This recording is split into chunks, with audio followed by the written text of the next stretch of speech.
Alright guys, it looks like everything is fired up and ready to go. What's going on everyone, and welcome to the show. This is episode number 159 of the Xbox Roundtable Podcast, your favorite place on Sunday nights to listen to Xbox talk and more from around the gaming scene. Of course, I'm your host Invader, and guys, we are finally here. Next-gen consoles have finally released and are in the hands of many avid fans. It's a very exciting time. And honestly, the TXR crew can't wait to share our hands-on impressions of the Xbox Series X and S, as well as the PlayStation 5. However, first, let me introduce everyone on the panel, and I'll start with Megatron. How the heck have you been, bud? Doing great, man. Been doing really great. Got these new consoles, or at least console. Only got the Xbox One X, Series X. But it's been great, man. 19 years of Xbox. And I've been there since day one. I've never missed a console launch, man. I've always been in the lines, and I've kept up that tradition. And I picked up my Xbox from GameStop, man. And I'm ready to go. Start the show, man. It's just so many great things, man. Wow, has it really been that long? 19 years? Damn. Yeah, 19. Been beta testing. I beta tested Xbox Live for 18. So I've been there, man. Damn, I'm starting to feel a little old right now, Mega. Thanks for that. All right, moving on down the list here. Eric Shockley, buddy, what's new and exciting, brother? Not much, but just been testing out new Series X, PS4, some of their differences, some of the new SSDs that are in both. Those have been really cool. But yeah, I'm pretty happy with both. So yeah, ready to get into the topics today. And we got any? No, it's just the regular panel, regular crew. Yeah, that's right. Just checking in to see if there's any special guests this week since I snuck in late. So no, Eric, it's just the well, wait, we are the extra special crew, of course, the TXR panel members. We are the avid Xbox fans, of course. And all right, Eric, we'll move on down the list here. And speaking of avid fans, let's see, TimDog, we're finally here, buddy. Got your new console in a nice spot by your TV? Yeah, I'm very happy to say I got the Xbox Series X, and I also have the Xbox Series S. I haven't hooked the S up yet, but I'm happy to be here, this new generation. I got a bunch of money saved up on my GameStop card, so I'm going to be getting in PS5 digital and Xbox Series X, as I have almost enough money to cover that all once I return a couple more things. So just here, I'm going to be here shortly, give my impressions, because I'm out and about. But yeah, I'm really happy to bring on the new generation, and I think when we talk about impressions, you'll hear how excited I am. Oh, no doubt there, pal. Now, moving on down this list here, Jeremy. Now, how's that green pill, man? You still got some going on there? Yeah, what's going on, Invader? How you doing? 2020 has been a disaster, but I think just to top it off at the end of the year with these system launches, it's finally a bright spot on the year. Yeah, totally. Like you said, Jeremy, it's been a very, very tumultuous, like a very disastrous year. It's been very topsy-turvy, to say the least. And these consoles are bright spots, right? So, yep. Yeah, definitely exciting for sure. And last but not least on the panel, Centurion. And I know, like me, bud, you have quite a bit to comment on, but, we will get into that in a little bit. But otherwise... No, dude, it's fine. Oh, my God. I feel like I'm that dude that's, like, over in the courtroom that's, like, cuffed up right now. Like, we don't talk to that guy unless someone needs to. Oh, don't worry, man. I mean, we can put the cuffs on you, but don't worry. Like, don't worry. We'll get into everything. But otherwise, how's things at your end? Dude, things are things are good. We'll just say things are good. If you haven't tuned in yet, I've had the most successful video ever on YouTube with over 7,000 views. I inherited over 50 subscribers. Thank you, every single one of you. If you're here, I mean, it was fun watching that video grow. Yes, we'll get into exactly what that video is about. We won't spoil it just yet. But other than that, I've been playing a little bit of Assassin's Creed Valhalla. And today, I also picked up the, how do you say it? The Arctis, the Steel Series Arctis 7Xs headphones. Mhm. That was kind of like my consolation prize for what happened. But also, I picked up Code Vein.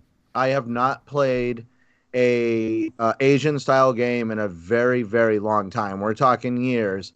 And I kind of pulled the trigger on Code Vein, and so far, I'm happy with the outcome. Nice, man. Nice. Nice pickup. Yeah, a buddy of mine spoke very highly of that game, so no, I hope you enjoy it. Now, all right, before we get into the topics, guys, again, just a bit of a shameless plug. TXR is available on a wide range of podcasting services: Apple Podcasts, Google, Spotify, iHeartRadio, and many others. Definitely consider subscribing for your TXR fix on the go. Again, if you can't make it for a live show, then hey, definitely check us out on these widely available platforms. Now, with that out of the way, guys, let me get into the first topic, and we will kick things off with something that we've been waiting for since the pre-orders began. Actually, if you really want to go further, since they got announced, we are going to talk about our hands-on impressions of the Xbox Series X or S. I'm not too sure if anybody on the panel grabbed an S, but definitely the X. And we're going to do our thoughts, impressions, and even stories so far from the console launch. Now, I'll start this off with everyone's favorite Xbox aficionado, TimDog. Tim, what are your first impressions with the Xbox Series X? So my first impression from taking it off was the packaging itself for Xbox Series X. And I did get the S, but I didn't hook it up yet. But the packaging for the Series X was accessible, and I felt they did a really nice job. Instantly, when touching the console and feeling it and feeling how heavy it was, it screamed quality. Hooking it up was a breeze.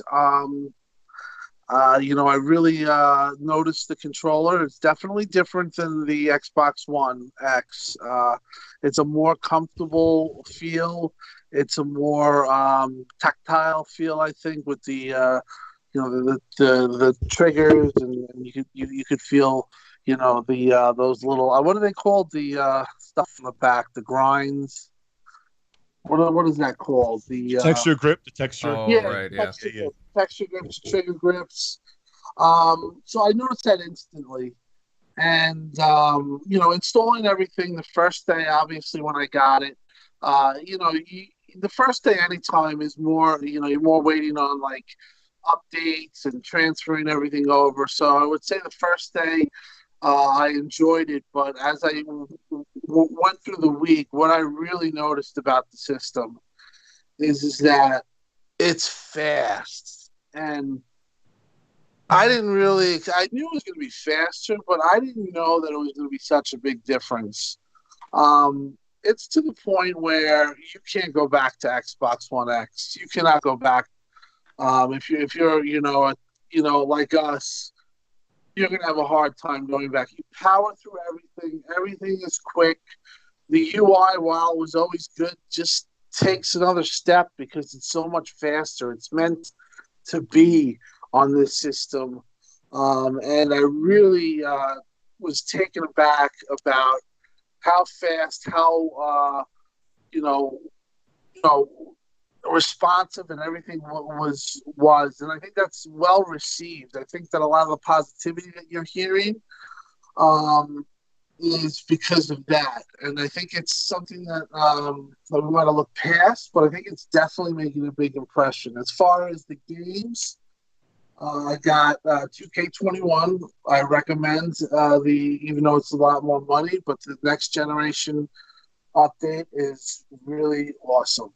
The game looks amazing. I got Valhalla, which I played a little. I have a TV that supports VRR, so I haven't had the tearing that everyone's complaining about. or at least I haven't noticed it. I got Cold War, which kind of feels kind of a ripoff from the first little bit that I've played. I definitely got to play it a little bit more, but I don't think that it's something that feels that very next gen. One of the takeaways, obviously, is that Xbox is missing its Halo, it's missing its AAA banger. But I could say that even if you're patient, that's going to come, and that those games will come, and I think it's going to take a little time for the system to prove its power and to show its power. But you know right now that there's a serious foundation. And with that being said, there's an even more serious foundation with Series S, as you're getting all these benefits, but you don't obviously get the resolution benefits and some of the things that you do with X. But for a console that's going to sell to casuals and be very, appreciated, I think, and well taken to, I think the Series S is going to be something that sells very well. I think that Xbox starting this gen is really on the right foot. I overall give the system and everything like a 9 out of 10. I'll dock it. The two things that obviously I could dock, the storage is a disaster. It's way too little. I got the expansion card. It's still too little. We're really going to have a lot of struggles with that, I think, as gamers and somebody that's just so used to having externals and 12 gigabits of games at your will, at where you can get all your advantages. The storage is definitely a big thing that you're going to take away and you're going to have to deal with. And obviously the lack of the AAA exclusive that pushes the system.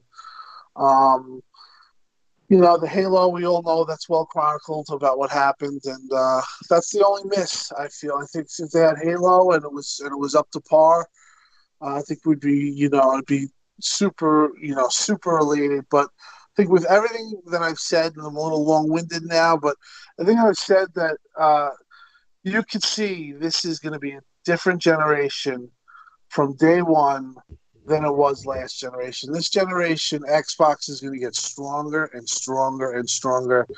And I'm very happy with the decisions they made. Yes, I know about some of the things, like it's underperforming, maybe not doing as well as it should on multi-plats, but if that's because they had to wait for RDNA 2, and I've been told this, and that that their GDK and SDK is not mature yet, and it's definitely going to take some time, I'll live with that for the short term, because after you're going to have 7 years of a console life, or 8 years, and I'll gladly take it for, a year or two, or a year. Well, I heard it's going to take a year for them to fully catch up, but, I'll take that time. But overall, very impressed, highly recommended, and I can't wait to get to PlayStation 5. And from what I've seen, that controller is real deal, man. I think that they definitely innovated there, and they should get their praise too. There's things that we can nitpick, sure, but overall, next generation really came out well, and I'm actually.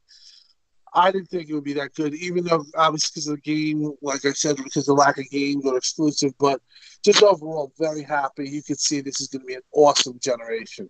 Nice. I'm looking forward to you giving your impressions on the S, because I'm sitting kind of on the fence with that. I do feel better about the storage issue because, yes and no. I feel because when you can put an external hard drive, the transfer speeds to get one game from the hard drive, regular 3.0 hard drive, into the to download into the fast memory on the Xbox, to me kind of helps with that. In my opinion, from my experience. So that is definitely a plus. How many games were you able to get, Tim, all together with the expansion slot and what you have internally? Do you remember? Because right now I'm at 23. Yeah, some of them are smaller. I'm at like, well, I would say about 15 right now, and I got some space, but it's going to look around 20 to 25 to 30 games possibly, depending on side. I mean, I have GTA 4, I have GTA 5, I have Borderlands, I have Sea of Thieves, Gears. I have pretty hefty file sizes, big, big games. But yeah, you're right. You could deal with that. I just wish you could have that benefit for the complete system. You know, I mean, to be honest, that's not if that's my one of my complaints. It's not a big complaint, but you usually when you have something, and like I said, you're like me. You like to have all your games accessibly there, right there. Yep. It's just like when you have certain things, and it's so much better on an external, or I mean, on the internal or the internal card. Yeah. You don't, you favor those games, and you kind of just like you favor that experience. And it's like me, I don't even want to experience any kind of delays now. It's like I'm a spoiled brat, to be honest. Because, like I couldn't even go back to Xbox One X, and I think that we've heard it for so many times. Is people have complained about the responsiveness and it being clunky. They said all goes away, and that's why I think the S is going to do well, is because it takes that and it puts that all to the side. It makes it a fast system, and when I mean that, when it's responsive, I mean you're clicking away and your buttons it's following you, and there's no waiting. There's been so many times where in the past I've played with you and we're all playing together, and then there's a 20-second hiccup. Well, the system just freezes for 5 seconds. All that stuff, it just powers through it. And it's really a different generation. It's a different feel. And, it feels like it's the way it's supposed to be, Tim. Like, I am so happy with this console, the design of it, the look, the controllers. I noticed with the controller, for me, the shoulder buttons don't throw, like I have them both in my hand right now. They're more shorter, like how far you have to push down to get them to go, and then there's no curve on the triggers. And like you said, I like the texture grip. I am playing on a new television, by the way, so that's adding to it. I'm coming from I had an old school Vizio 4K, just a simple television. I really didn't do that much research when I bought the thing.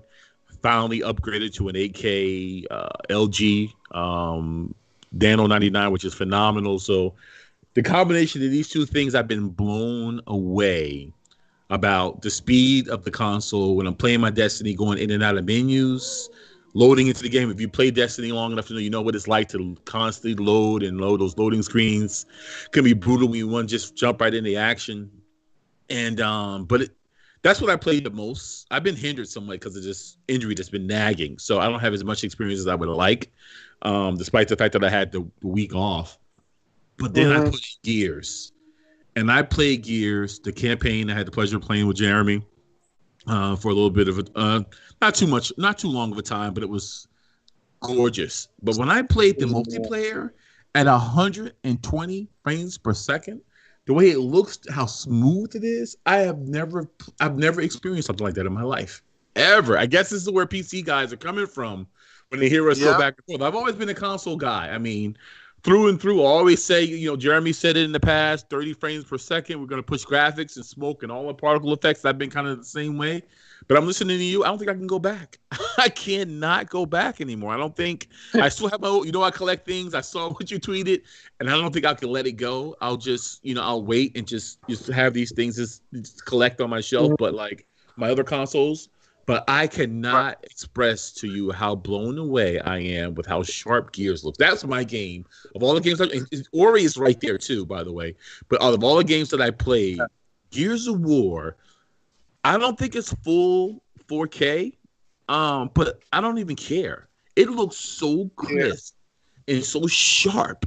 And if you play Gears, it's a real kind of a clunky movement or whatever. You're used to it. You pull out your shotguns, you're bouncing off a wall. This feels so much more smoother at 120 frames per second. I'm going to expect this every single time now. Like, I don't even know. If ray trace is in it or not. I don't even. Yes, it'd be nice, but I could care. I want those frames. I'm hooked to the frames now. That's it. I'm broken. Like I don't think I can go back. Like you said, man. It's a beautiful Yeah. thing, especially with a game like Gears. Gears to me is one of the best third person shooters that I've ever played. So, but go ahead. I think with Gears, because I'm gonna have to get going. Mhm. I think with Gears, like you said, that's the system shower. If you want to, if you really want to extend your system and show it to somebody, and to get the best looking. What they did with Gears, I mean, I played it and finished it on the Xbox One X, and it looked beautiful. But like, it's just a different looking. Like, it's so detailed, and there's like when there's certain parts where like the fire, where it's like on fire, and you're shooting the gun, and the gun is like looking like it's on fire. It's just you're like, holy crap. And another thing, there's so many technical questions, and a lot of people are dealing with this. I'm sure that everyone on this panel's gotten a question like, how did I get this working, or I can't get this working. But a lot of the technical features and a lot of the things that are done to make the system look great. You got to take notice. And like, if you're LG users, look at my Twitter. If you have OLEDs, there's certain types of things that you can do to improve image quality, and it's just overall just very happy with everything. And I'm definitely going to talk about it more next week. Yeah, I would definitely recommend. And from like I said, what I've seen from PlayStation 5, I think that they nailed it too.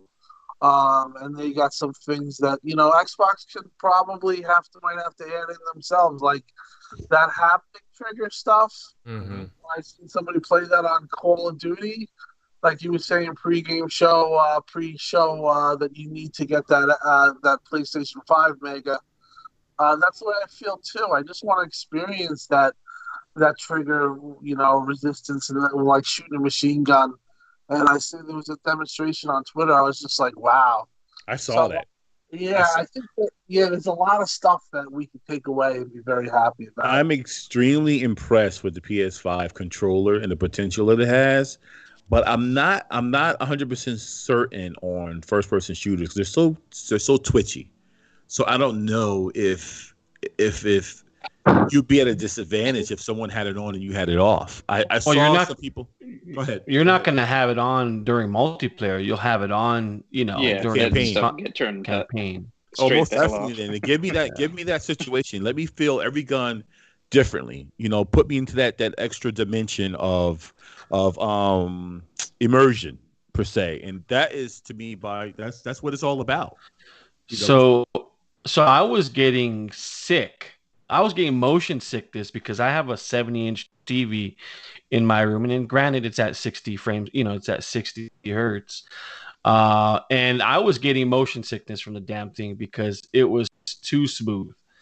So playing a lot of these games like Call of Duty and Gears of War, and I noticed it like right after. But I think the fact that this launch experience I've had without the next gen games kind of makes it feel, just in my opinion, kind of makes it feel like it's just a system refresh, as opposed to maybe having a PS5 where you have some of these games that showcase the system.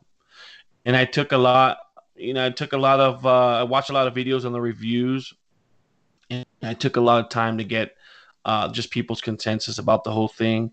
And I think the overall consensus about the PS5 is that it felt like a premium experience. And I think we do get that with the Xbox Series X, but the lack of titles that weren't there to showcase what the system is capable of doing, I think is apparent.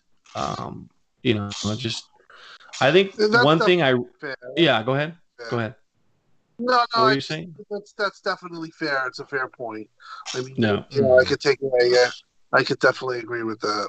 And I wanted to give the system a proper review too. So what I did was, I made sure I hooked up my hard drive to it, played the games off that, and then obviously I took out my hard drive and then just played primarily on the system's SSD drive, and it's a completely night and day experience. Now, when I was playing, I tried different games. I tried the OG Xbox games. I tried the 360 games just to see how much better these games play in terms of frame rates.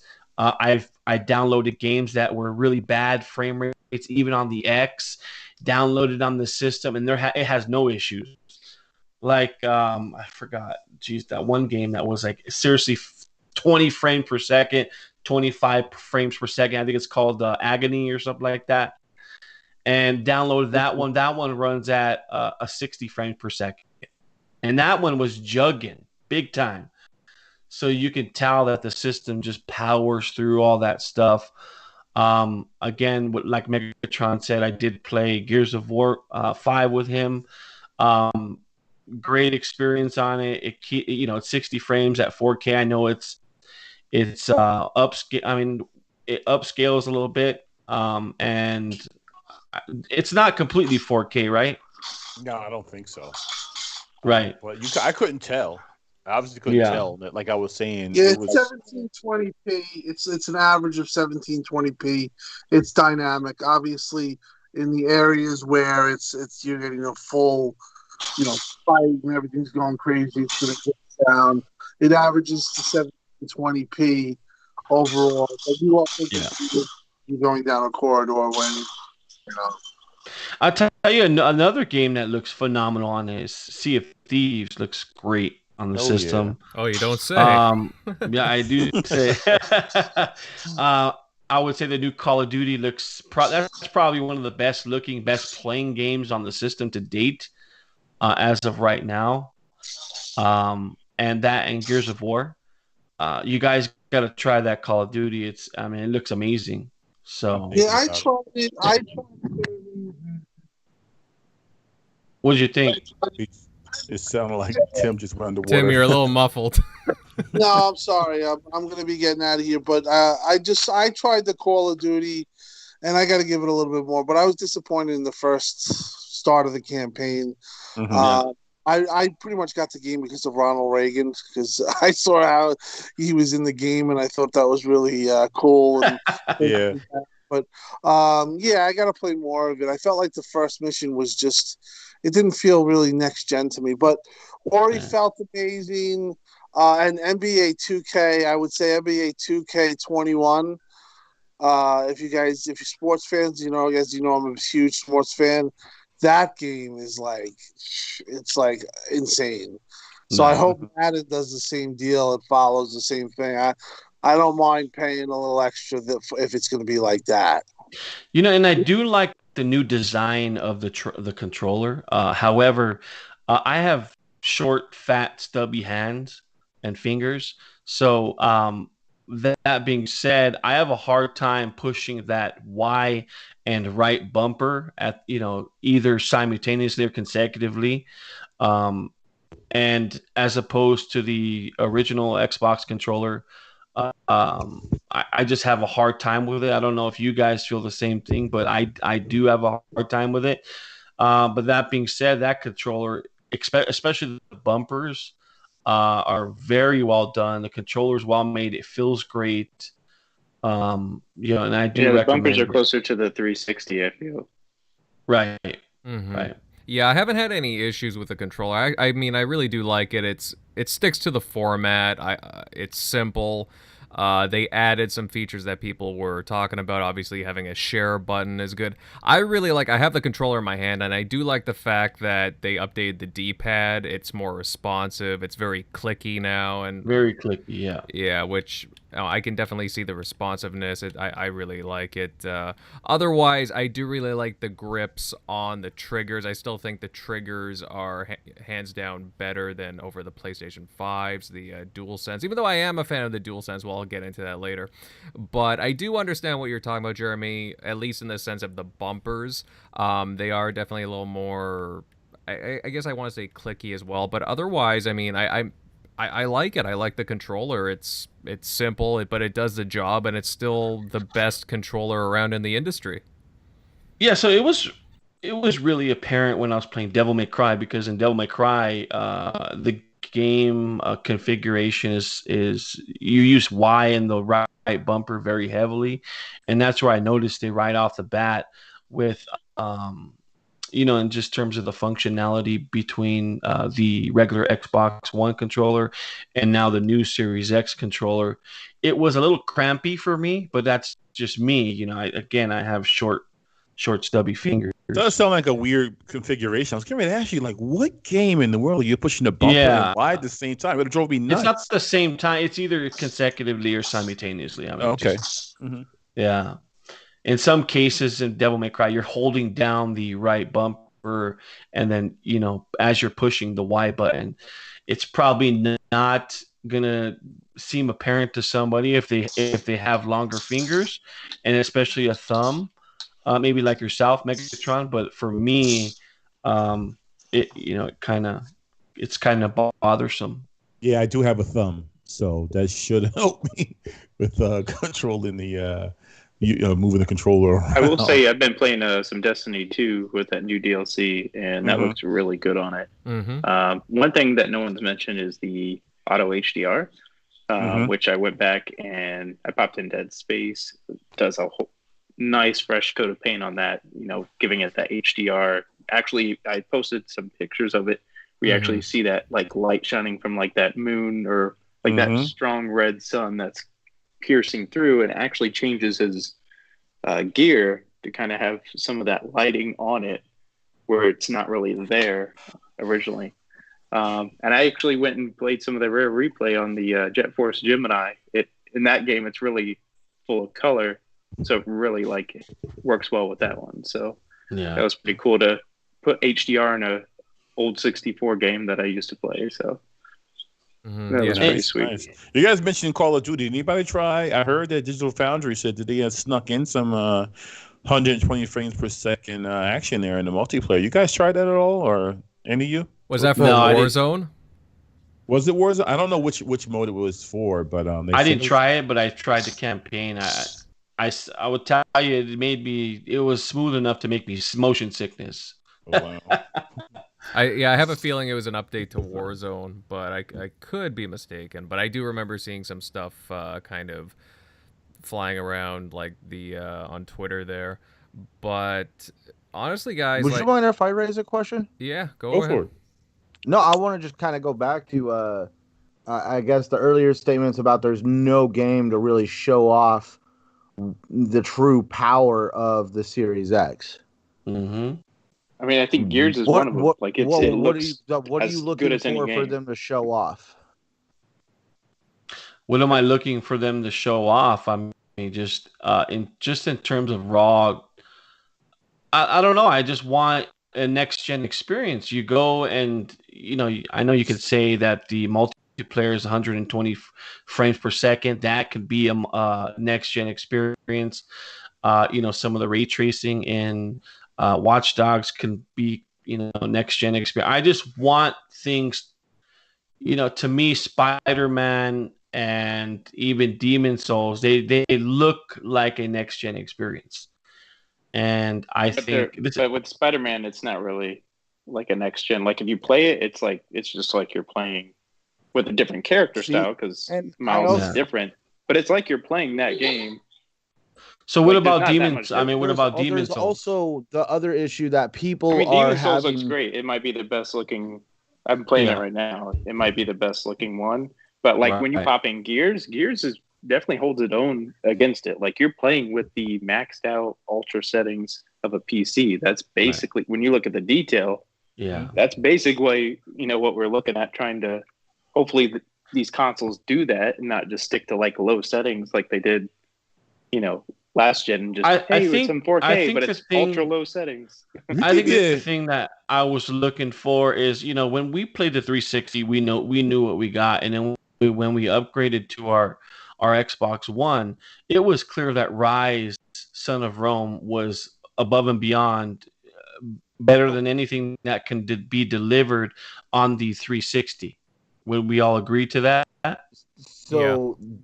That's where I feel like people have gotten Yeah. See, that's the problem. Is every single console generation, people can see the leap, and for Yeah. the first time in console gaming or in gaming in general, you're not really going to see that big of a leap because of the issues of what they're starting to refer to as the idea of diminishing return when it comes to graphics. That's why people like forgive, like you're not gonna see these graphical showpieces like we did, like, oh, the leap between the Xbox One and the Xbox 360 was night and day. No, I Yes, mean, that I disagree with that because I know it was a tech demo, obviously, but you've seen that tech demo with the PlayStation 5 that was that was ran on a done. PC. I'm just telling you, okay, and what was and what and was that, well, capable of doing. but if we go off of what was published in Forbes, developers are Right. more excited, and I quote out, that they'll be able to make huge leaps forward in how they present seamless worlds, more complex simulations, and all sorts of other benefits of more powerful hardware. But it is all harder to show, and that makes selling these things harder. The developers are excited about creating more complex, immersive games, and everybody still wants to talk about graphics. Well, complex and immersive games is part of the graphics. It's part of the graphics process. Whether it's mocap in your games and your characters, whether it's the way the animals or creatures or human NPCs are Well, animated. It just there's a lot use of variables in that. use Shadow of Mordor, Shadows of Mordor. That game between the 360 and the Xbox One was night and day, but you could barely see it on the graphical level. It was the Nemesis engine that existed on the Xbox One and PS4 versions of that game. That is a piece of technology that lies underneath those graphics that is completely incapable of being on the earlier generation of consoles. And that is what Microsoft and PlayStation are trying to do now with these faster hard drives, is they're trying to basically give developers the ability to create stuff like the Nemesis program on a much grander scale. Yeah, I'm really curious to see what developers do with AI. For example, I get like you talk about the Nemesis system in Shadow Mordor. Man, I mean, I thought it was really intriguing what they were doing in that game, and that's something. Actually, I really want to go back to that game and try that out again. It But was really fun. I'm also playing devil's advocate considering my situation. Oh yeah, well, actually, so I talked about a few of us having some stories to share, and so me and Centurion had some slight, you could say, setbacks with our Xbox One X's. Centurion, if you'd like to, you can go first on this one. Well, my One X is fine. I'm sorry, you said One X. I'm sorry, Series I had X. to give you... Series X, yes, that's correct. So this is where, man, it all started. I picked it up, brought it home, got it out of the box about 5:30, updated it. It was ready to go about 7:30, 10 o'clock at night, it bricked. Don't know exactly what happened. Was in the middle of playing Assassin's Creed Valhalla, just kind of surfing around in the boat, and the whole screen went black. It was like somebody pulled the cord out of the wall on the thing, and I kept trying to turn it on for till about the next day before I put it in the box to send it back. But I do got another one coming in. But from what I saw, I really enjoyed. I mean, the loading screens, from being able to cold boot Assassin's Creed Valhalla from, hey, we just downloaded this game, do you want to play it now? And to be pretty much loading into a game in 15 seconds, I thought was pretty cool. I enjoyed everything about the console for the short time that I got to play. Am I going to be mad? No. This is what happens when you're an early adopter of emerging technology. And, I guess I could have gotten mad, but instead I had some fun with it, made a video, and we all saw the end result with that. So I can't really complain. And, I got another console on the way. What can I say? Right. Well, hey, you can complain, bud, but you're taking it pretty well. So I would have to say, yeah. I don't know You why. didn't It's like, rage and what's like the run worst over that with your car? I know. I'm like, what's the worst? Like, it's like kind of funny. Like, a couple days before it happened, my car was broken into, and I'm just like, you know what? At this point, I'm just like, there's much worse things that could be going on. So, Microsoft already told me I have an Xbox.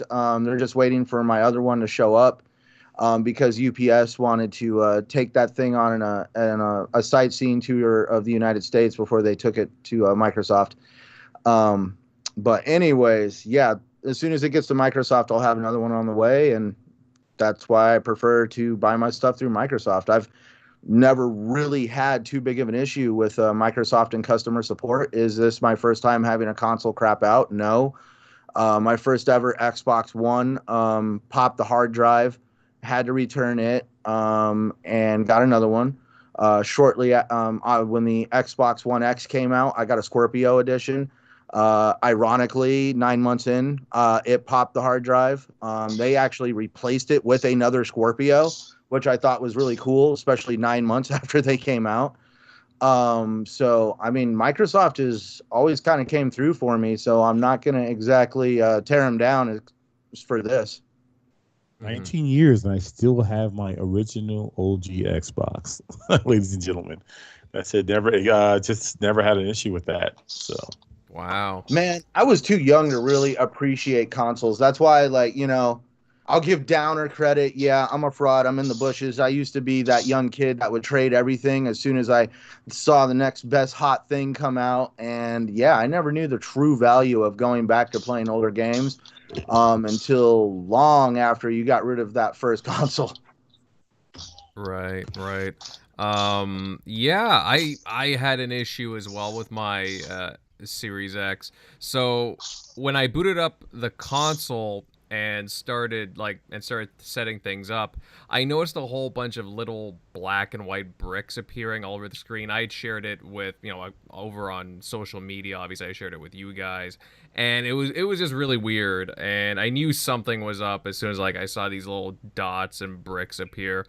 And I tried everything to fix the issue, like resetting the TV options, changing out different HDMI cables, resetting the console, and just all kinds of different stuff. Eventually, guys, I felt so bummed out. I knew something was wrong with it, like something on the inside, the hardware, and I decided to take it back to Best Buy. I mean, I usually do the consoles with Best Buy. I have no problem with doing business with them. And you know what, guys? I must have some sort of horseshoe hidden somewhere on me because... Dude, you got lucky. Yeah, exactly. Because that same day at Best Buy, through some sheer luck, I was able to nab another Xbox Series X. And, I guess a worker there, they were asking around, and lo and behold, somebody, I guess he had bought an extra Xbox Series X. He had returned it to this specific Best Buy location, and yeah, they contacted me about it, and lo and behold, obviously I was very thankful, and it's working perfectly. I booted it up and everything was normal. So it was definitely You need to get that dude a Christmas card. dude, I would have played the lottery after that, man. I'm like, the chances of that happening, everything's sold out, bro. If the slightest announcement that is online, people it's sold out in minutes, if not seconds. Yeah. So you've definitely lucked out, my friend. Oh, totally. Oh my gosh. I mean, I guess I could have taken it to obviously the same thing that Centurion did and put it out to Microsoft to get it fixed, but it's just one of those things where I was just really bummed. You look forward to these consoles, you pre-order them months in advance, and then the second something seems off, it's like you're just you feel so down in the dumps, and that's how I was. And yeah, I don't know, I guess the gaming gods were just smiling on me and they favored me, and then they're like, hey, you know what, we're gonna give that Invader guy, we're gonna do something good for him. So honestly, I was really stoked, obviously, after that. I gotta say, I'm really, the time that I've spent with the console, I haven't gotten a whole lot of time, but obviously I captured some gameplay here from Bright Memory. I downloaded that. It's a pretty neat little game. It's only like you can play it under an hour. It's just a little almost like a tech demo of a game, and it's fun. It's got some really nice particle effects. The gameplay is a blast. And well, Bright Memory Infinite's coming down the line. It's again, it's only like a $10 title, so I suggest, if you're looking for something to just kill some time with, it's a nice little game to pick up and try out. Otherwise, another one to try out is Squadrons. Anybody with Game Pass now has a 10-hour trial. Mm-hmm. I'm glad you reminded me. I got to download that tonight. Actually, you could do it with your phone, by the way. That let's not forget how easy it was to set up our Xbox consoles. If you choose to do it via the app, it was a cinch. So that was a definite plus. And that quick resume feature is definitely next level feature that I miss when I turn on the PS5. Yeah. Luckily, I'm only usually going to be using the PS5 for like exclusives, so I won't be going back and forth between too many games there. But yeah, it's definitely a great feature because it gets you in the game quicker than even Sony's SSD can get you in a game. Which is funny enough, the Series X boots up quicker. From rest mode. It's not even close. Yeah. Which is weird. And it's funny you mention the quick resume too, because I was trying out a bunch of games on the fly, and it was so responsive, and that that's a really next gen thing to me too, having all those multiple games open on the fly. You just kind of going in and out of them quickly. It is that's some really cool stuff there. I booted up a couple of enhanced games, for example. Master Chief Collection, Halo 2 Anniversary. Oh man, guys, you gotta try it. It looks gorgeous. Nah, I think you're exaggerating a little bit. No. It looks, dude. It looks great. Yeah, I cannot get over. I was just like jaw dropping. Otherwise, I haven't really gotten to a lot of other games on there because, again, just time-wise, I haven't had a lot, especially with with the other console as well. But I got Gears Tactics downloaded, and I got the optimizations already downloaded for that. I'm definitely gonna give that a go within the next couple of days. So I had a chance to play Gears Tactics I have it on PC as well as my Series X, and I'm not sure why, but I found that the PC version it should be the same, right? But I found like the PC version is a little bit better quality than the Series X version for some reason. Quality as far as what, though? You talking about visuals or just overall? Yeah, just the visuals. I mean, some of the because you're playing on a monitor, though, right? Are you playing on a monitor? No, so I tried it both on my monitor and I played it on my TV. And I mean, granted, my PC is pretty powerful, but I just felt like that the Gears Tactics was a little bit more polished on the PC as opposed to console, which is, I mean, it's explainable, obviously, but. Oh. You like it on PC better? That Bright Memory, though, by the way, Invader. I don't know if anyone else has played it or not, but the turning on that game, it was definitely hard for me to get used to. You still get to use both thumbsticks to turn around. Oh, you can adjust it in the settings. Oh, okay. That's because it actually kind of just like there were some definitely highlights in that game as far as the graphics and stuff, but then you can tell that it was just something was missing. Probably the budget, but yeah. Well, only one person made that game, so yeah, literally one person. Yeah, no, it's a pretty cool little game. I mean, again, it's more of I would call it like a tech demo in a lot of ways, but it's cool. It's a lot of fun. Actually, the combat's pretty solid for what it is. I'm really curious to see how Bright Memory Infinite turns out, and I think again, if you purchase this, you get a Bright Memory Infinite for free, so that's something to look forward to down the line. I think it comes out later next year. But yeah, Rick Payne's asking in the chat if you guys have plugged your console into the wall of the surge protector. So it recommends you plugging it into the wall. All the systems, I think with the Series X, it did recommend you plugging it into the wall, and the same goes for the Series X. I'm plugged into the surge protector. I've always plugged mine into the surge protector. I never had any issues, but don't listen to me. Listen to your recommendations. But I'm just letting you know what I did because you asked the question. Yeah, I did the same, Megatron. Like, I mean, I don't exactly have the It's hard space. for me to not want to, man, because we live out here in the desert, and you should see the issues we have with the power grid during the summer from everybody running their AC, and then it doesn't help when we get the freaking desert storms with lightning shooting everywhere. Oh my gosh.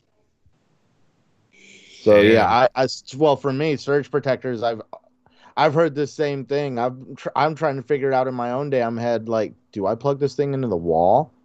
I don't trust the wiring of my walls. I didn't put it in. Yeah, definitely. Now, guys, according to Microsoft, the Xbox Series X and S, the launch was really successful. They released a statement saying that it was so successful that it was the biggest launch in Xbox history. I mean, that's pretty significant. Now, while Microsoft did not promote any of the sales numbers, various outlets are reporting estimates of about... I've seen estimates of about 1.4 million units sold at launch, which, if true, I mean, hey, that's a nice way to start off the generation, right? Oh, yeah, for sure.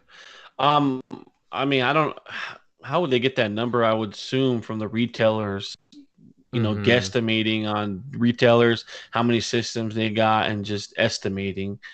I don't know exactly, but I would say that it was a good launch. It wasn't the greatest launch ever. I'm just saying in terms of just, the game situation again and what was offered at launch. But I mean, again, it's just difference of opinion. Yeah, I can understand that. I mean, I would have, who wouldn't have wanted Halo Infinite to be there at launch, right?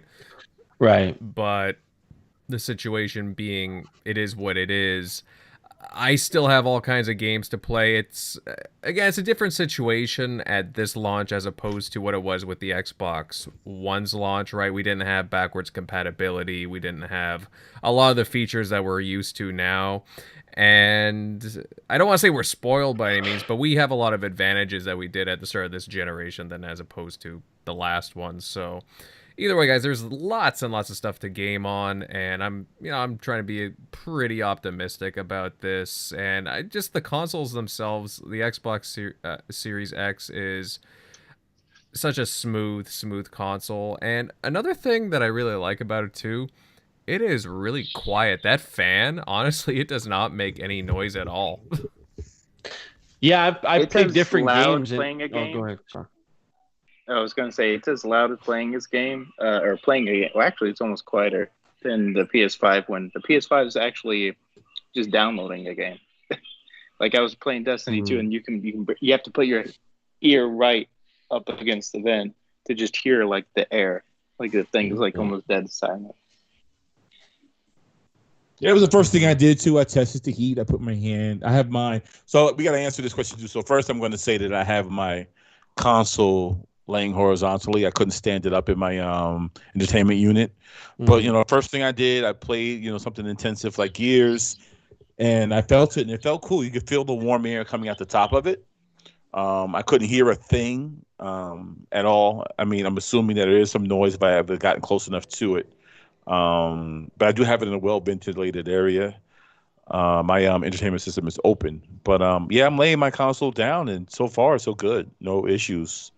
How do you guys have yours? Is it you got it standing upright or laying it down? Vertical game.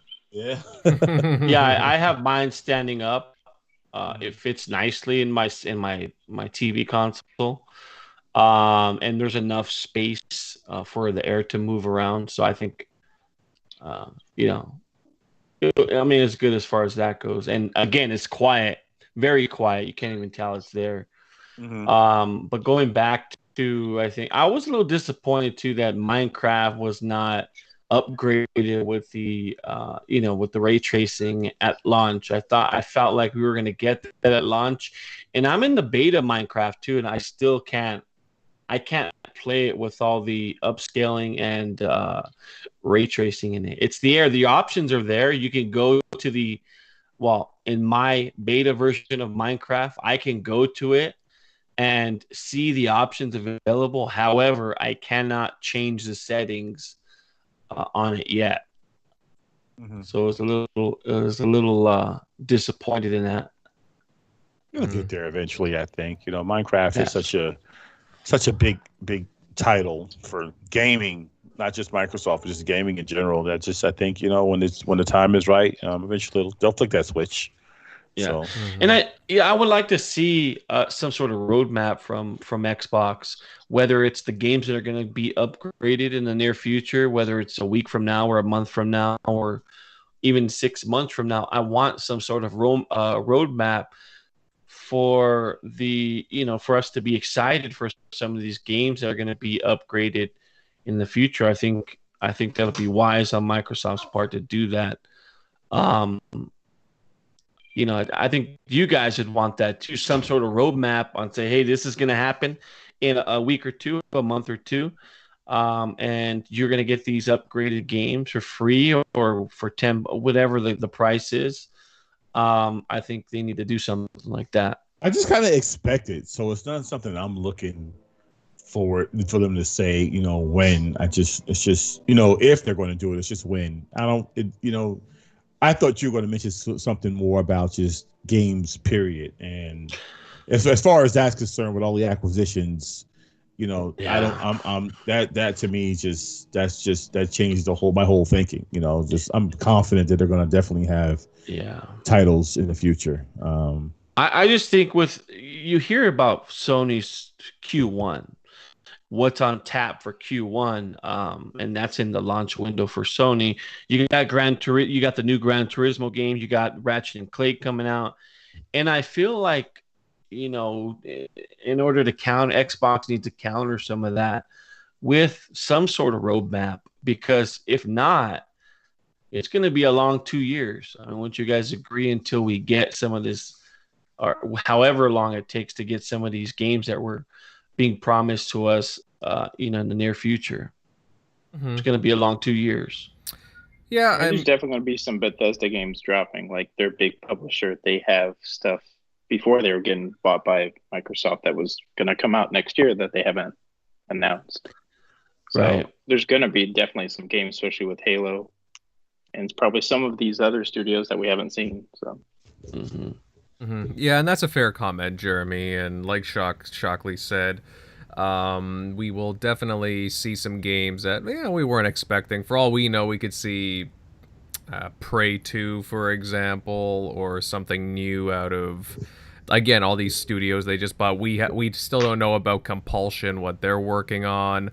Double Fine, I think, has another game in the works. So now, have you guys tried the We Happy Few on the X yet? Series X? Haven't yet, but I did see that it does have some kind of optimization. Yes, it's very well done. The game, I wouldn't say it looks completely different, but it looks great. It looks almost like a new title. So if you want, download it. It's like, I think it's like 11 gigabytes. It's definitely worth the experience, and it feels like a new game. You know what? I've never played We Happy Few. Along with a bunch of other stuff. So I may have to download that on the Xbox downstairs. We haven't upgraded that one yet, and look at it visually first, and then download it up here. Or I can download it, but I'll try it on the Xbox first just to see if I can, see that 9-day difference. So, yeah. I mean, it wasn't a bad-looking game when it launched. I mean, it had a lot of bugs, but otherwise, I mean, the art style for it is really striking. So I can just imagine the colors popping out of it, like using the optimization on the Series X. So I'll give it a go one of these days. But yeah, guys, I am really stoked about the launch of the Series X and S. So far, I'm really happy, and I can't wait to just dive right into them and just have more time playing games. Like, I'm just really curious to see, like, Shockley, alluded to, the auto HDR and some of the older games. Like, it's an exciting time, guys. New console release doesn't happen, all the time, right? So either way, have fun playing games. I know everybody in the chat's talking about, who landed one, who didn't. Don't worry, guys. They'll come soon enough. Like, you'll be able to snag one, hopefully relatively soon. Fingers crossed, right? Guys, we will move along here. And obviously, as we were talking, Microsoft wasn't the only console maker releasing a console this past week. And Sony released the PlayStation 5 a few days later.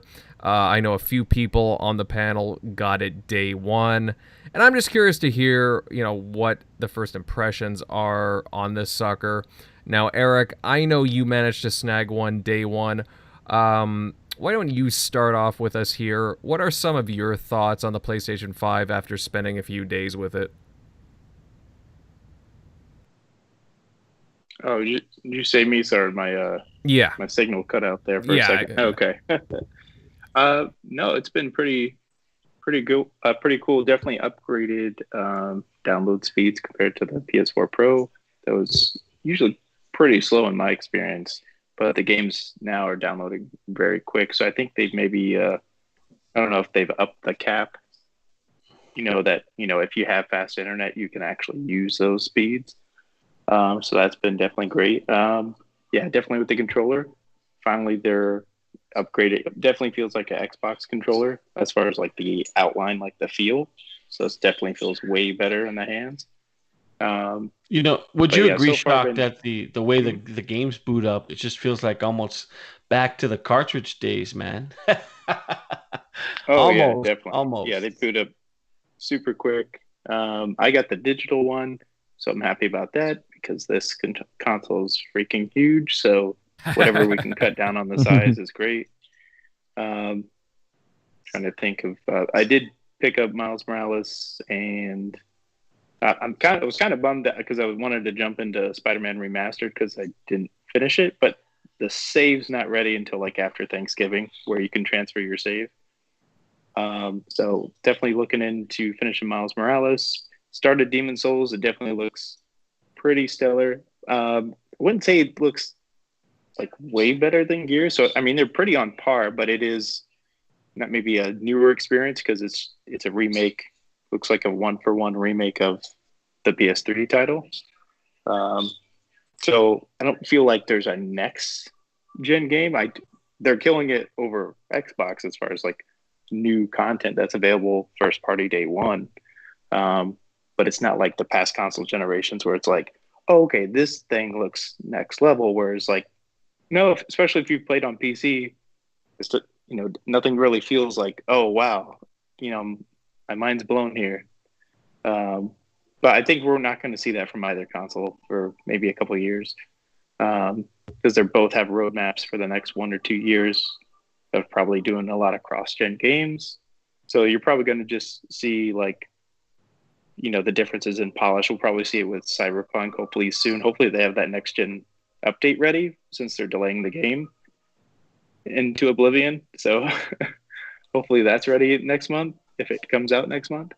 I hope so, man. I don't think we're going to get it, though, unfortunately. I think we're looking at spring maybe for that.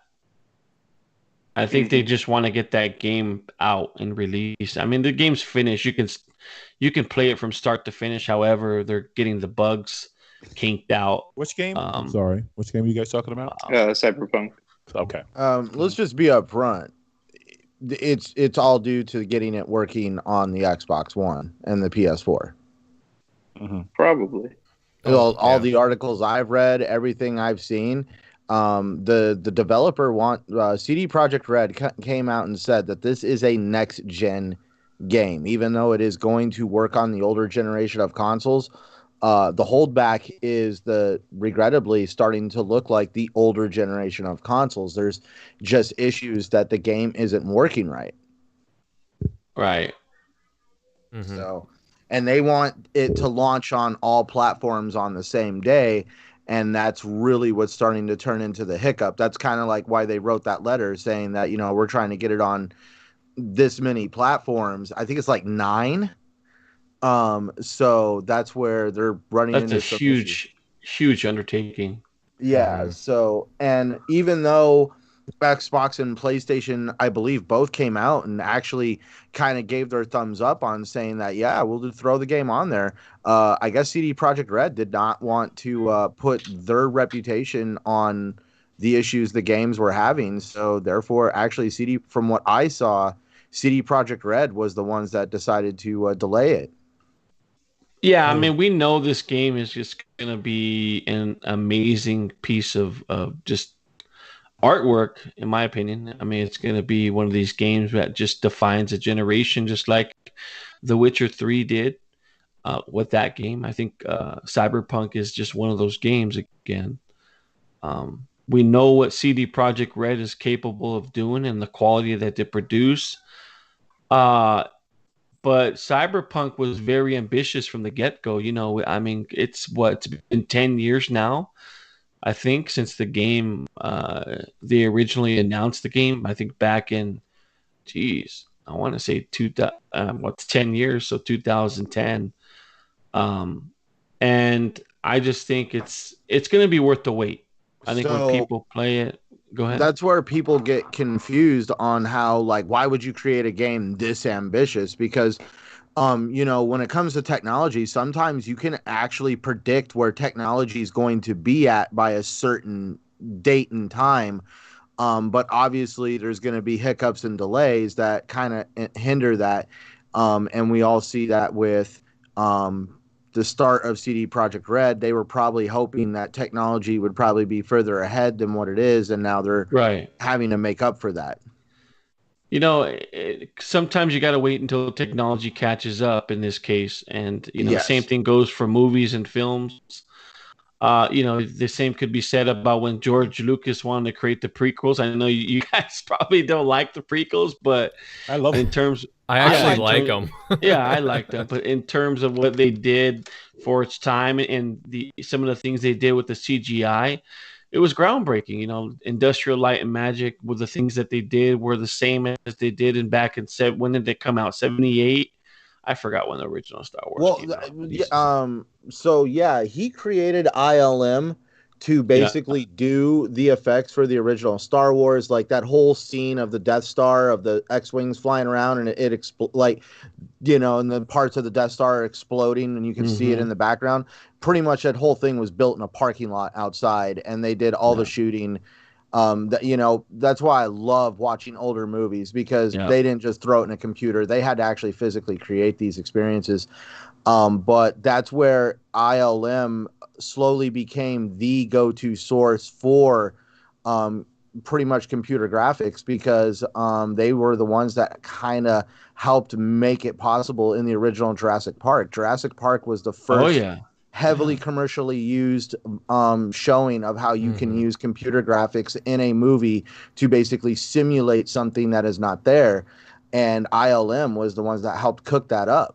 Yeah. You know, George gets a lot of shit for creating the prequels, but man, to me, they're above and beyond better than the newer films for sure. Well, yeah, the thing is, I it did get a little too, I guess, science-y, because, you know, it was supposed to be like, you know, the Jedi are like space wizards and everything, and then he starts talking about like metachlorians and whatnot.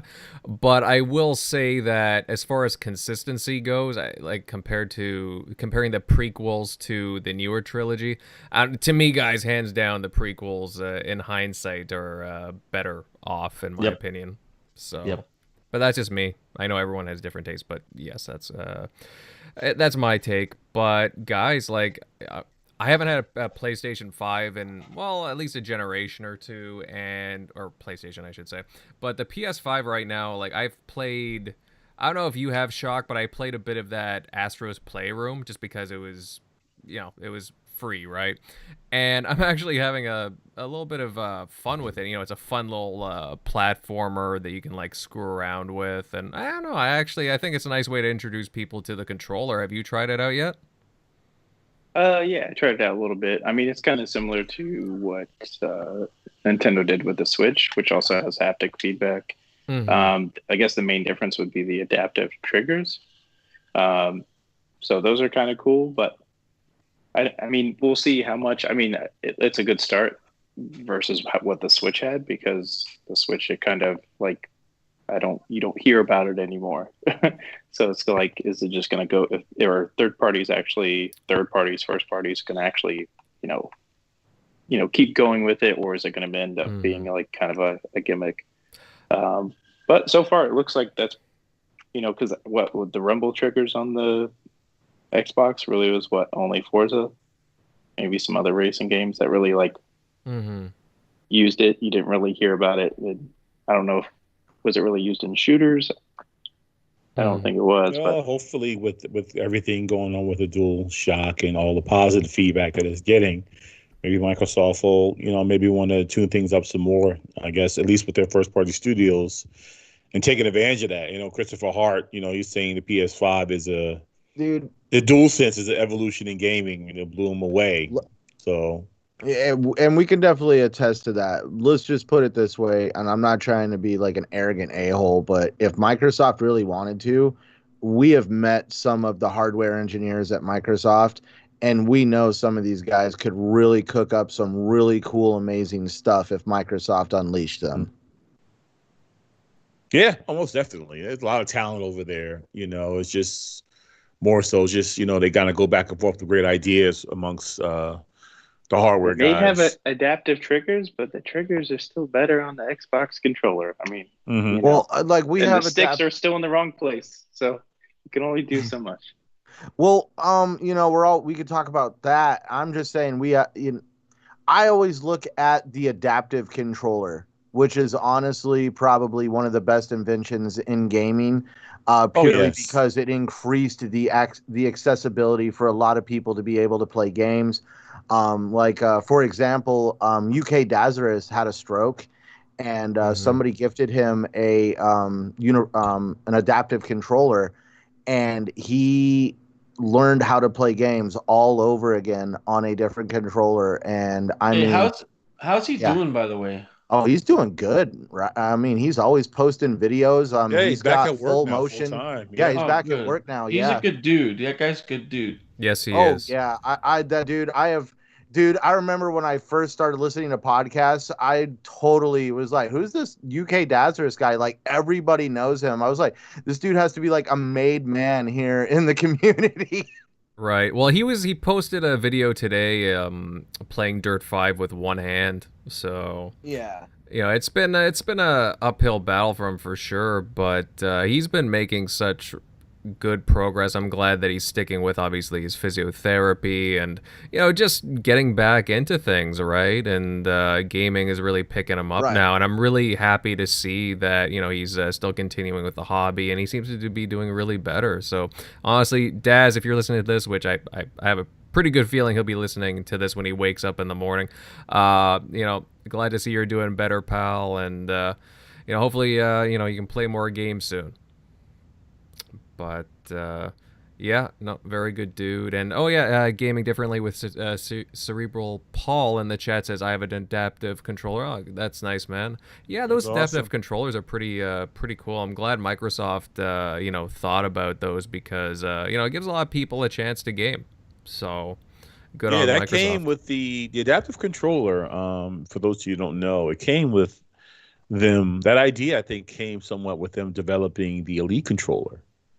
And then from there, it just kind of spawned to me the absolute best controller, for anyone. When you have something that includes everyone to game, to me, it just pulls them out of the reality they got to deal with on a daily basis into this, we talk about immersion, to pull them out of their situation into that TV screen, and they're able to play with anybody else. The playing field's equal. It's great. Well, I think when you look at it from just, gaming is unique in a sense to where, what Xbox has done, they basically save lives. When you just narrow it down to that, the Xbox, them creating the adaptive controller, they've saved a lot of lives, and that's what gaming has done. Because again, what you said, Megatron, it just gets people out of their current state. whether it's just the hard facts of life, the trials and tribulations of life, what life brings to the table, especially people who are less fortunate than ourselves. It just, that's what gaming does. And for them to make that more accessible for people with those types of conditions, I think Xbox has saved a lot of lives, if you look back on it. So that's the one thing I love about this community, especially the Xbox community, which is why I enjoy, kind of just playing online with anybody. I just end up playing online with people all the time. And I was introduced to somebody through Dealer, and I sat and chat with this person for the longest time. And it blew my mind to find out that this individual, for starters, was over the age of 50 and a female, and they had epilepsy, and they're pretty much trapped on their property because they can't drive. They have epilepsy, and as a result of their condition, they don't go anywhere because at any time they could have a seizure. So basically, the way they leave their property and go out and socialize with people is putting on a headset and joining us on Xbox Live. And that's where I've kind of like realized, that's why I would like, with my situation with the Series X, that is just absolutely nothing compared to when you hear stories like that. And that's why you should always be grateful for what you have, and always kind of like, just kind of stand together as a community. Now we're getting cheesy. I'm shutting up. No, it's a real thing. It's a real thing, man. And definitely helps with the mental health and help us all cope with everything that we have to deal with on a daily basis, whether it's physical, whether it's mental, whether it's just crazy virus that we're living through right now. I mean, you see things that are getting ready to kick back up right now. And gaming for a lot of people that's just been, and having the ability to game, like the adaptive controller and other things that people are using, it's just been great. It helps. It definitely helps. So hey, it's nothing wrong with call it cheesy if you want. It's a positive thing. Mm-hmm. Definitely nothing wrong with a little cheese, man. It's nice to have some wine with it. Just saying, but some nice Merlot. No, come on, we don't need to get whiny. You guys wouldn't like, guys, my Xbox broke. No, But actually, speaking of consoles, Centurion, didn't you pick up a PlayStation as well, if I'm not mistaken? Yeah, but I got mine through Target, so I'm still waiting on it. It'll be here Tuesday night. Oh. And then I get to throw the dice on that thing. See, oh my God, dude, I am freaked out right now. I don't know what to do with it, honestly. How do you think I felt? Oh, dude. I don't think I'm ever going to hook an external hard drive up to it until it's patched. Mm-hmm. I mean, that thing is probably going to be like babied, but I guess here's the confession. I did shell out for the 2-year warranty. That sounds like with everything, to be fair, both consoles are having their issues, but it seems like, I don't have a PlayStation 5, but I know people that do, that there's been some major kind of hiccups. And hopefully it's just some software stuff that doesn't break anything or cause any damage. So if you get the 2-year warranty, you're actually getting a 3-year warranty, because that warranty is not, it doesn't kick in until after the manufacturing warranty. So whether it's depends where you get it from. It depends. Yeah, Target assumes the actual warranty at this point. But the thing is that thing, dude, Target is like a drive right down from my house. If that thing breaks, I throw it in the box, walk down there, give it to them, and they give me my money back. But that's where I'm not trying to be a jerk, people, but I had total faith in Microsoft and the products they make. And if something did go wrong, I also had faith in their processes to rectify it. With PlayStation, I'll be upfront. I would have never bought the PS5 directly from Sony. I always wanted to go through somewhere where I knew I could get a warranty on it to kind of cover myself, because regretfully, I never had faith in the PS5 or their customer support. Sorry. It's almost non-existent. I mean, let's be honest. Their customer service, their support center is non-existent. I mean, you can't even get through to anybody. I think if there's a lot of because I'm not going to put names out, but I mean, there's a lot of prominent people in the community. Like, these people have channels, these people have followers. These just aren't like, like, I'll be upfront, I only got 300 subscribers. They ain't like Joe Blow like me. These guys actually have an audience, and these consoles are failing for their audiences. Now it's going to be really interesting to see what happens when these guys deal with the customer support. This could be a customer support nightmare for Sony, especially if they start trying to put, hang people out, to dry kind of thing. I'm curious though, because we're speaking about warranty now. So Shock and Invader, you two gentlemen, I've been hearing you see the difference in how they packed the Xbox Series X. How do you guys feel about that whole thing? What's your take on when you did your unboxing? Like, is it like, I'm hearing it's 2A crates, and somebody posted a video.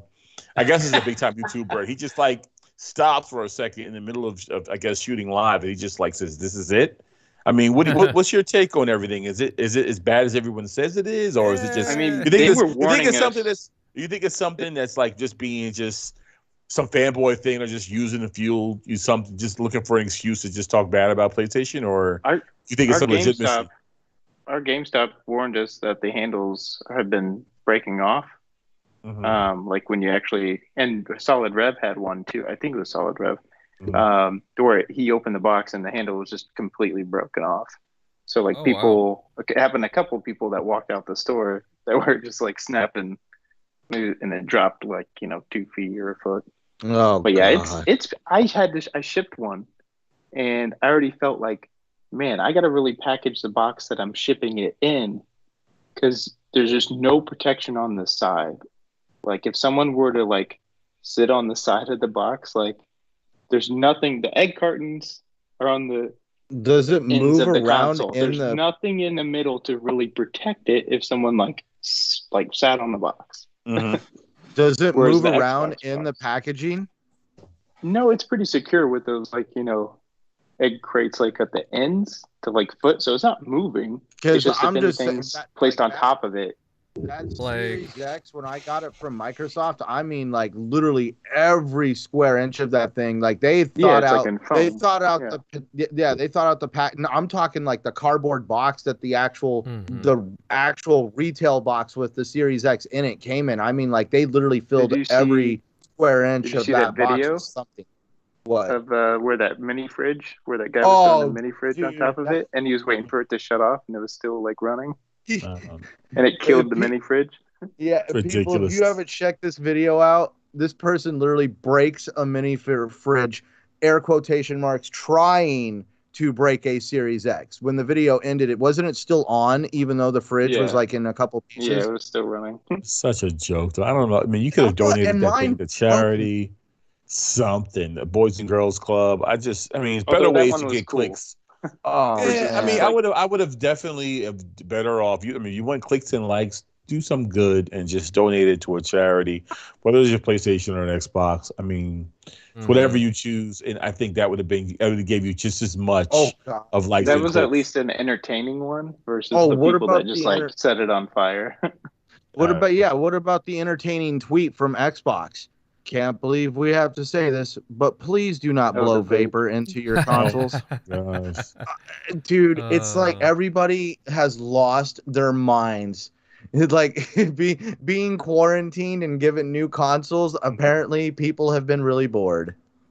Back to PlayStation 5, I also saw people posting delivery notes, and it was saying that they're being shipped in the actual box itself.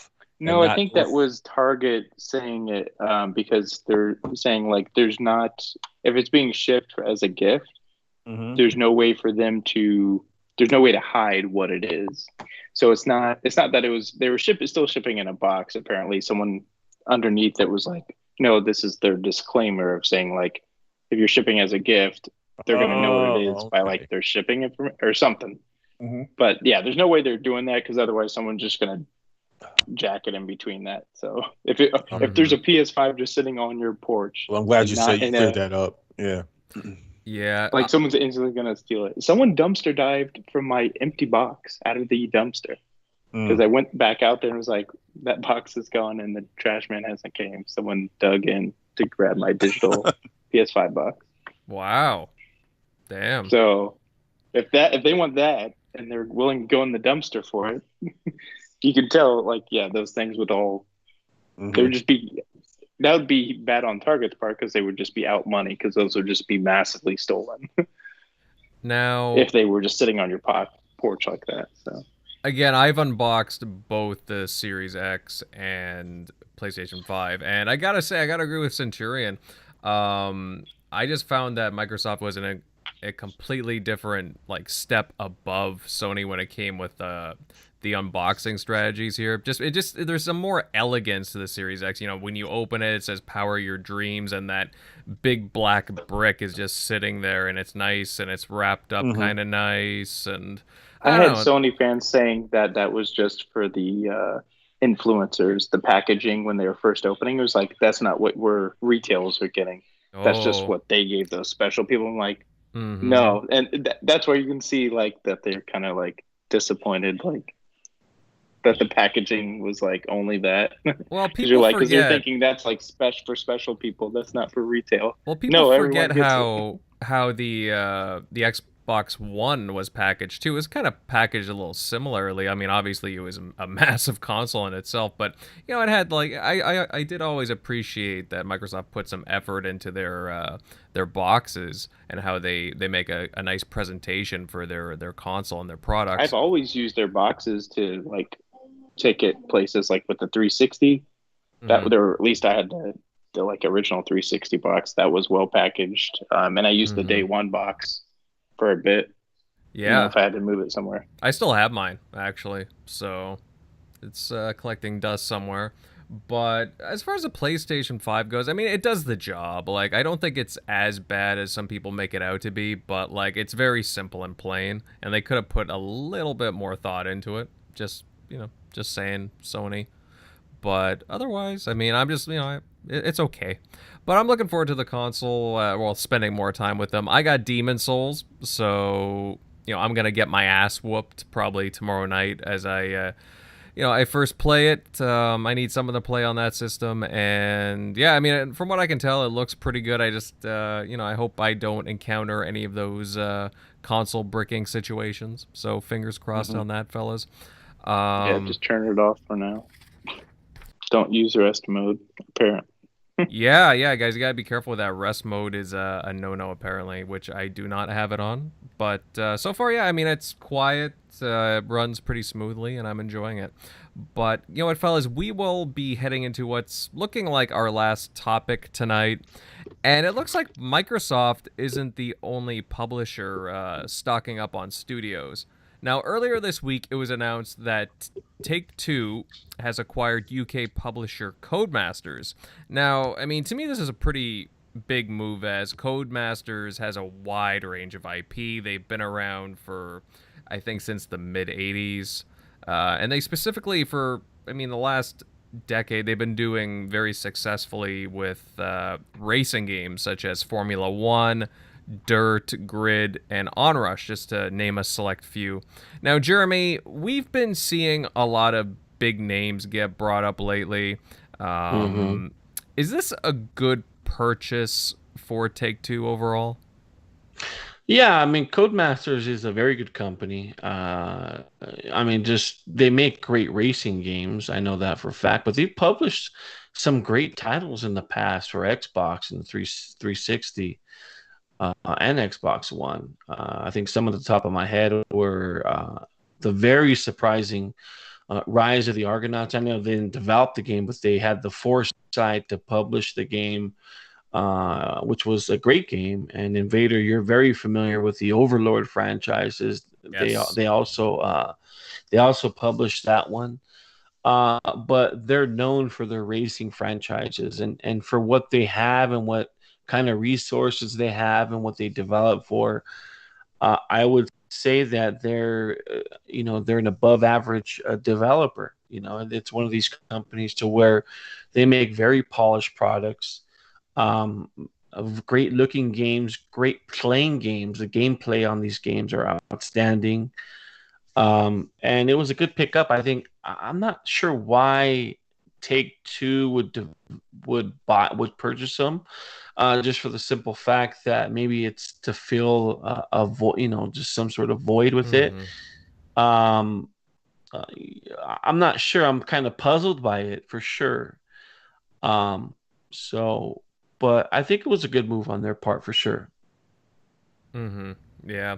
I mean, when you look at what Take-Two has, I mean, they have a whole bunch of, obviously they have Rockstar, so they have these mammoth open world game titles that everyone knows. I mean, they have all kinds of IP, but one area that they seem to be lacking in is the racing aspect, from what I could tell. So I mean, if they are addressing anything in their portfolio, it would be that section. But like you said, they have a plethora of IP going back ages. And I think Invader with this acquisition, they're going to be able to dump more money into Codemasters to make them a household name. I think some of the resources that they didn't have, they now have them with Take-Two's resources in terms of cash flow and just money overall. You're going to see highly polished games that are coming out of this camp. And maybe something new, because their developers, like I said, are very talented. And maybe they could bring something else to the table as opposed to just racing games. Yeah, it's been something that they've been like really focusing on for, again, the past, like, I would say 10 to 15 years, which is, I mean, it's not bad to have a specialty by any means, but they've been very successful with that genre for whatever reason, and good on them. I just hope that Take-Two doesn't push. They've had one of the more unpopular microtransaction schemes in the industry. Maybe not as bad as EA, obviously, but I know that 2K Sports has kind of been a big offender there. So I really hope that scheme doesn't make its way into the Codemasters racing titles, to be honest. But we've seen a lot of big studios, big publishers. I mean, obviously Bethesda was just bought by Microsoft. They're still in the process of making that really official. Obviously Codemasters is pretty big. It seems like there's just gonna be like all these big studios just being bought just to add to various lineups. Do you see more coming down the road really soon? Yeah, because the price of games are getting to be outrageous, astronomical, and a lot of these publishers and developers, they cannot afford the price tag, and more people are less willing to put forth their resources and publish a game, because in this day and age, one game can just break an entire studio if it doesn't deliver. Because again, it's costing at least anywhere from 50 to 500 $500 million to make a game. It's ridiculous. So I think in the future you're going to see these smaller companies taking over, which is a good thing. You don't want to see talent go away. I know some of your old favorite companies in general, just you don't want to see them go away, but that's the nature of just the industry in general. Definitely. I wonder if Codemasters will help Rockstar out with some of the driving mechanics in their games, because as much as I like some of those GTA games, at the same time, so the driving mechanics could use a little bit of polishing, in my opinion. Well, that's have you played Watch Dogs? No, I haven't. So the driving mechanics in the new Watchdog games are horrendous. It's horrendous. Yeah, I was Horrible. hearing about that, actually. I heard that the city my environment was really well done, but the driving is absolutely a step back. Really? Yeah, it feels like you're controlling a remote control car. Wow. That's crazy. But yeah, guys, I mean, yeah, Cody's going to Rockstar. That's pretty big. I mean, I guess I'm not surprised that Microsoft didn't go after them after their big buy of Bethesda and ZeniMax. But yeah, I could definitely see more more studios just going to other publishers at So this point. I see a developer like Take-Two becoming another. Just hold on one second. Sorry, just another Unreal type. As far as how big they are, I see them coming that big because Grand Theft Auto is just a cash cow. They paid Codemasters with that Grand Theft Auto money, because that that franchise and that Grand Theft Auto Online is a complete cash cow. It just rakes in money, and it's just ridiculous. Keep in mind, Jeremy, they have Grand Theft Auto, Red Dead Redemption, XCOM, they have Max Payne, Mafia, Civilization, Borderlands, and BioShock, and that's just naming just stuff off the top of my head.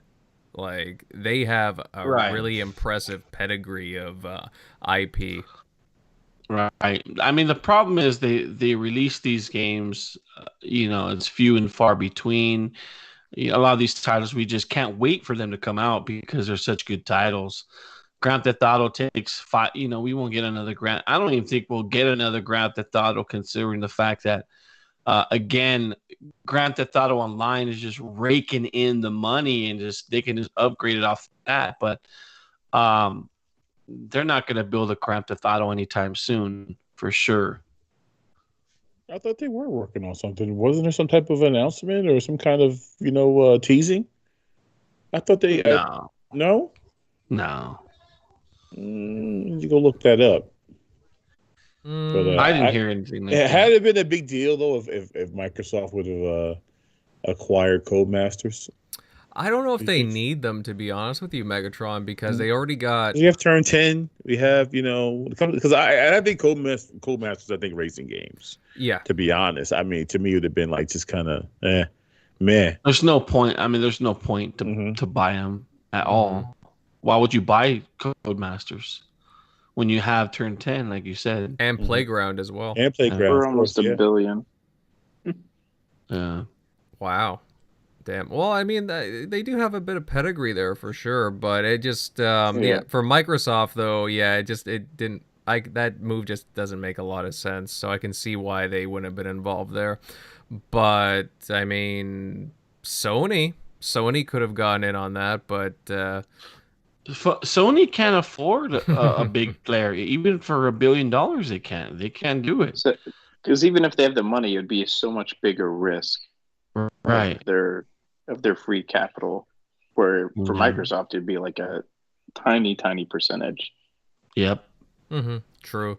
I mean, I did hear rumblings about not Cody's, but about Blue Point. Possibly there were some rumblings about them. Obviously, they were just finished working on Demon Souls, so I guess that could make sense. They've been pretty chummy the past few years, so there could be something there. But I see Sony more or less is getting like smaller individual developers. I mean, Insomniac was a good pickup for them for sure, but I just see something along more of like those kinds of lines, but definitely not a big publisher like ZeniMax. But okay, guys, I think on that note, this episode of TXR will come to a close. And honestly, guys, definitely a really fun chat tonight, talking about our hands-on with the new consoles, our likes, dislikes, experiences, and so on with them. Not to mention touching on the whole Codemasters acquisition by Take-Two. Lots of exciting things going on in the industry, and who knows what the heck will happen in the next few days. All the news seems to drop on Mondays, so I'll keep my ears out tomorrow on that. But honestly, guys, a massive shout out to everyone that joined us tonight. We appreciate all the good energy coming from all of you in the chat. And if you haven't done so already, guys, drop a like and share this episode out, as it really helps out the show. Now let's get to some of these panel outros, starting with Jeremy the Downer. Buddy, good stuff tonight. Where can everybody find you? Yeah, so you can find me on Xbox at Downer Space J. Hit me up on there. Let's play some games or whatever you guys want. You can also find me on Twitter at LoneMasterWho07. Have a good night. Thanks for jumping on. Definitely, bud. Definitely. Yeah, give Jeremy a message. You know, play some Sea of Thieves, some Gears. He loves it. Absolutely. Make that motion sickness work. Come on. But all right, moving on down the list here. Centurion Pal. Let's see what we got here now. Yeah, let everybody know where they can follow you at, and let us know what happens next week with your console situation. Oh, definitely. Definitely we'll have a part 2 on that whole situation. Because I just want to let people know, obviously these things happen, But anyways, thank you for being here, everyone. For those interested, if you want to find me, you can find me at Centurion1307 on YouTube, Twitter, and Xbox Live. You can also find me kicking it right here every Sunday night on TXR. And I also do the Shop podcast every Saturday night as well. And I'm also going to be coming out with a couple videos here, hopefully a review on the new headphones I got, and just playing some games. Sounds good. Excellent. I'll look forward to that review. Was it a review or an unboxing? It's kind of a mixture of both, I guess you could say, because I'm weird. I'm not. It's not going to be like a live unboxing. You're not going to see me. There's going to be me taking it out of the box, but I'm not going to be like on camera chatting, doing it live. We'll just say that. I'm not ready to go in front of a camera. I'm shy. What? I love the cameras. Love the cameras.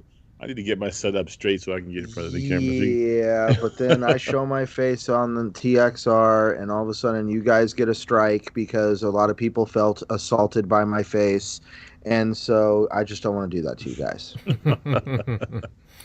All right, hey, if you feel that way, buddy, don't worry. But all right, Centurion, no worries. Definitely. Please don't show your face, please. Oh, I won't. Don't worry. All right, moving on down the list here. Eric Shockley, good stuff tonight, bud. Loved your commentary on the PlayStation 5 and Xbox. Where can everybody follow you at? Yep, you can follow me at Shock Nero on Twitter, EZShock on Xbox and PSN. But yeah, definitely try out that Auto HDR. It's pretty sweet. The ones I've been doing it on lately, Panzer Dragon Orta. You can check that out on down there. That one's pretty good. Nice. The greens, like the forest greens, like the trees really pop. And I tried it in Sonic Adventure 2. Best version of that game with that HDR, like all those colors pop, like the Sonic Blue. I need to get that Sonic Blue controller as well. That downer we're showing off. So, but yeah, that is definitely my favorite. One of my favorite features right now with it. So you mean the Shockley Blue controller? The Shockley Blue controller. Yeah. That was hilarious. Yeah, buddy. I'm surprised. It's my name. I'm surprised you haven't nabbed that, have you?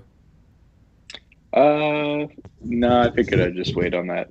I wanted to get a second PS4 controller, or PS5 controller, but I'm like, I want to get a different color, but they have no other options, which is weird. But yeah, I mean, you would think with all the PS4 combinations, they would at least offer like one other color, but right. Well, further down the line, they'll probably have some kind of offshoots of the controller. That's for sure. But yeah, good stuff, Shock. And moving on down here, Megatron, awesome show, man. Where can everybody follow you at? Hey, man, as always, you'll find me on the new Xbox Series X, man. Either playing some Destiny. I forgot to mention, by the way, that I got Yakuza Like a Dragon, which I've heard great things about. You haven't played it yet? No, not yet, man. Let me tell you, tell me how it turns out. Yeah, I've been playing it. I really enjoy it. Really enjoy it. See, I'm gonna get that. Man. Phil worked hard. He worked hard getting these games over here, man. Getting these diversity of games over here at Xbox, man, and I commend him for that. But yeah, you commend him so much. You're waiting for him on Destiny like all day. Jeremy. But yeah, so I'm gonna try out Yakuza sometime this week. Been hindered because of this nagging back pain I've been having. Didn't think I was going to make it through the show, but I'm glad I made it through the show. I'm glad everyone came out. Everyone gave their impressions, man. You can find me on, like I said, the Xbox Series X. Hit me up. My gamer tag is Megatron1. You can find me on Twitter, talking about anything and everything, mostly gaming. And yeah, my Twitter handle is Megatron_1975. Yep. Good times, man. Good show. Definitely. Tim had to step out early. He was on the go, but of course you can find all of Tim's details in the description down below. If you want to add him on Twitter or check out his profile on Xbox, go right ahead. And of course, guys, I'm Invader, and you can find me and my content on YouTube at Invader Gaming, and I'm active on Twitter at Invader_1986. Guys, fantastic show tonight, everyone. Thanks for joining us, and we cannot wait to see you all here at the same time next week. Until next week, guys, next Sunday, have a good one. See ya.